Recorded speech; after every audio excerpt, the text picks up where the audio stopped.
Bismillahirrahmanirrahim. Assalamualaikum warahmatullahi wabarakatuh dan salam sejahtera saya ucapkan kepada semua pelajar, khususnya pelajar-pelajar sekolah menengah atas. Hari ini saya ingin berkongsi penerangan tentang karangan soalan bahagian B yang diuji dalam kertas 1 SPM format KSSM. Jadi mari kita ikuti sama-sama. Dalam soalan bahagian B, karangan kertas 1 bahagian B, anda diberikan 4 pilihan soalan yang mana anda perlu memilih satu soalan untuk menghasilkan satu karangan bahagian B. Markah yang diperuntukkan untuk menjawab soalan bahagian B adalah sebanyak 70 markah. Di dalam soalan bahagian B ini anda perlu membiasakan diri dengan domain-domain soalan yang memiliki 4 domain. Jadi anda boleh memilih satu daripada 4 soalan yang memiliki domain yang anda rasa anda ingin jawab. Untuk pengetahuan semua pelajar,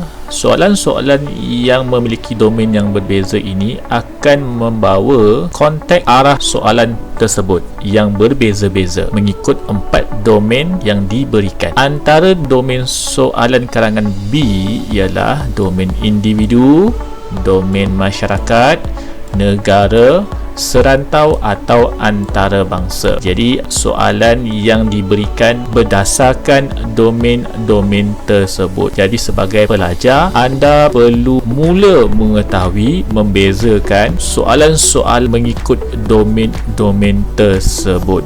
Di sini saya kongsikan skop-skop soalan mengikut domain-domain karangan. Sebagai contoh, dalam domain peribadi, soalan mungkin boleh keluar berkontekskan berkenaan kekeluargaan, sahabat, kejiranan atau masalah-masalah yang berlaku dalam kemasyarakatan. Dan berikutnya adalah domain-domain yang lain. Soalan-soalan karangan yang dikeluarkan dalam SPM KSSM ini akan diambil berdasarkan 17 tema dalam buku teks KSSM tingkatan 4 dan tingkatan 5.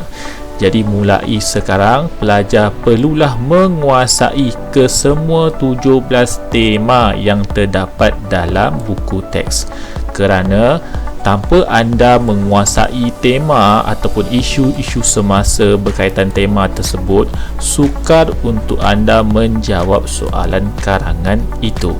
Jadi buku teks sangat penting untuk digunakan sebagai ulang kaji dan menguasai tema-tema karangan. Baik, ini adalah baki daripada 17 tema yang diambil daripada buku teks tingkatan 4 dan tingkatan 5. Saya kongsikan kepada anda panduan umum untuk menghasilkan karangan bahagian B.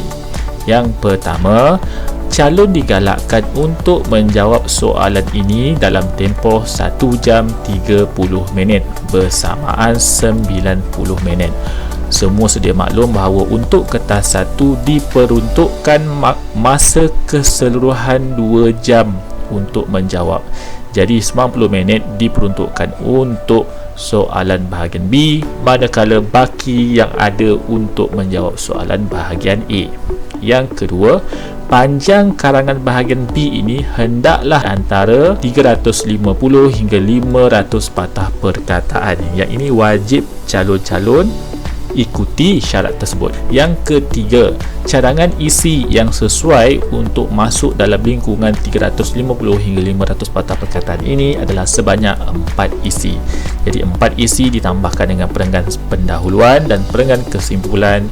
Jumlah keseluruhan perenggan adalah 6 perenggan. Dalam soalan bahagian B ini, anda boleh diuji dalam bentuk karangan berformat ataupun tidak berformat. Jadi pelajar boleh pilih mana-mana soalan karangan sama ada pelajar meminati menjawab soalan berformat ataupun tidak berformat.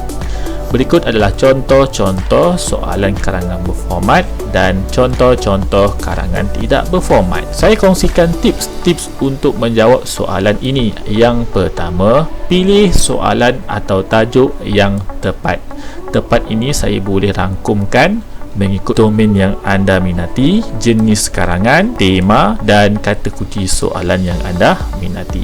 Jadi anda perlu bersedialah, bukan sahaja satu domain, satu jenis karangan ataupun satu tema, tetapi anda perlu menguasai tema, domain dan jenis karangan yang pelbagai, kerana rezeki masing-masing berbeza-beza. Jadi kalau tahun itu keluar soalan yang bukan anda target, jadi anda perlu bersedia dengan soalan-soalan sokongan yang lain.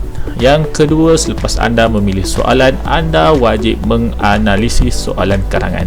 Jangan terus menjawab, analisis dahulu. Apakah perkara-perkara yang perlu dianalisis? Okey, mohon tanya, rujuk dengan guru-guru anda. Yang ketiga, menyediakan rangka karangan. Rangka karangan sangat penting kerana dia akan membantu kita dalam mengarang.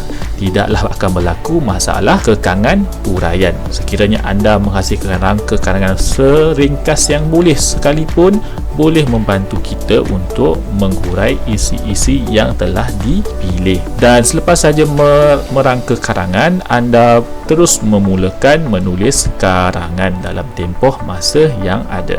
Dan berakhir saja menulis karangan, jangan terus tutup kertas jawapan, tetapi semaklah dahulu karangan anda. Kemungkinan akan berlaku kesalahan ejaan, kesalahan imbuhan, tanda baca dan sebagainya. Baik, ini yang telah saya nyatakan tadi, iaitu tips menjawab soalan bahagian B. Seperti biasa, sediakan rangka karangan. Dan yang kedua, perenggan isi, pastikan ayat pertama itu dimulakan dengan isi, kemudian barulah diikuti dengan huraian-huraian isi tersebut.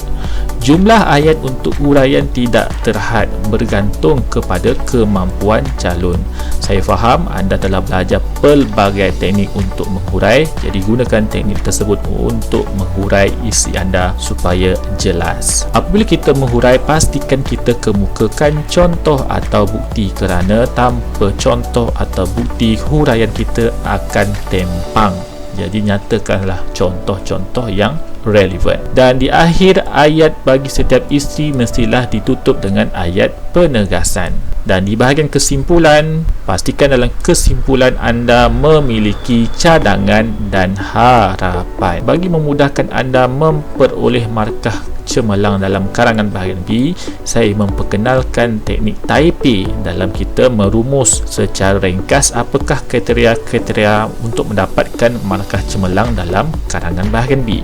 Yang pertama, pastikan tata bahasa anda tepat. Tata bahasa ini anda boleh lihat contoh-contoh dalam soalan penyuntingan. Jadi pastikan di dalam karangan tiada kesalahan tata bahasa. Yang kedua, pastikan ayat anda gramatis. Ayat yang gramatis bermaksud ayat yang lengkap, mempunyai subjek dan predikat, memiliki penerangan atau pelengkap. Dan pastikan dalam karangan kita memiliki kepelbagaian ayat. Anda telah belajar pelbagai jenis ayat, jadi gunakanlah kepelbagaian tersebut untuk menulis karangan. Sebagai contoh, ayat aktif, ayat pasif, ayat songsang, ayat majmuk, ayat tanya, ayat penyata dan sebagainya. Yang ketiga, pastikan anda menggunakan pastikan imbuhan yang terdapat dalam karangan anda tepat dan betul. Yang keempat, pastikan dalam karangan anda memiliki peribahasa. Peribahasa ini anda boleh nyatakan di dalam pendahuluan, di bahagian isi maupun di bahagian kesimpulan. Yang kelima, pastikan ejaan dan tanda baca dalam karangan anda tepat.